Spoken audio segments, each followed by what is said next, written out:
Hi everybody, it's Brett here from Metropole. Well, as a property investor, have you considered who may be the driver of a property bust or a property boom? Have you considered why this may be important for you to understand? For starters, you do not want to buy something that is going to lose significant value.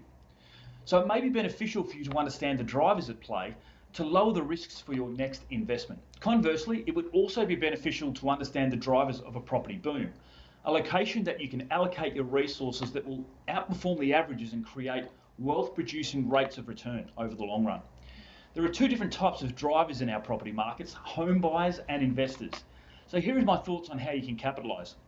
First of all, let's have a look at property booms. Who creates the booms? Well, I believe it's actually the home buyers that create the booms. Why?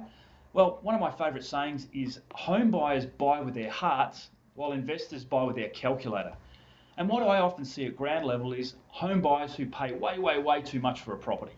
They get carried away. They've been searching for a number of months. There's competition with other buyers. It's close to their favourite coffee shop or restaurant, or maybe they want to get into a certain school catchment or have a train line or something that's close to work, and they're willing to pay $50,000 or $100,000 more just to secure the property. And that can continually happen as people continue to miss out. So people are paying emotionally inflated prices. So it's the home buyers that drive that, because the investors, their calculator would never allow them to pay as much as that. They'd never allow them to overpay. Sure, there's a little bit of movement there with the facts and figures, but overall, they're not going to get emotionally carried away with the purchase price. So it's going to be the home buyers that drive that. Conversely, the bust, well, this is where the investors come into play. Generally speaking, most investors are very short-term focused.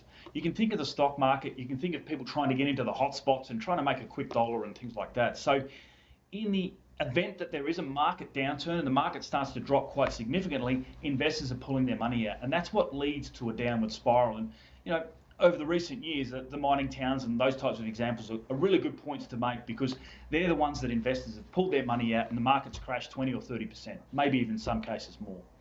Whereas investors do that, home buyers tend to hold their properties through downturns. They'll do anything to keep a roof over their family's head. They'll eat Maggi noodles. They might sell a car or some shares to make sure they can get through that period. They're very resilient, and Australians never want to lose that dream home, so they'll do whatever they can. And as a result, there's a bit of a floor under how much they can actually lose. So there's greater protection there.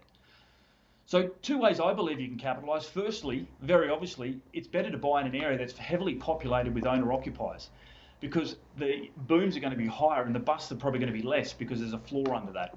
So a great tool we use is domain suburb profiles to have a look at the makeup of the demographic versus owner-occupiers versus investors in certain suburbs. The other thing that may not be as evident is try and buy in areas where people's wages are growing above average. And I've talked about this on a number of occasions before. When people have higher rates of incomes and higher rates of savings, not only can they pay more for property and continue to pay more and overcapitalise, but they've also got higher savings rates and financial buffers to get through the more difficult times. So there's two really important things you should really look at considering when you're looking to invest. Yes, you want to get those above average returns, but it's also important to have that level of low risk and safety so that you can maximise your returns over the longer term. Thanks for watching.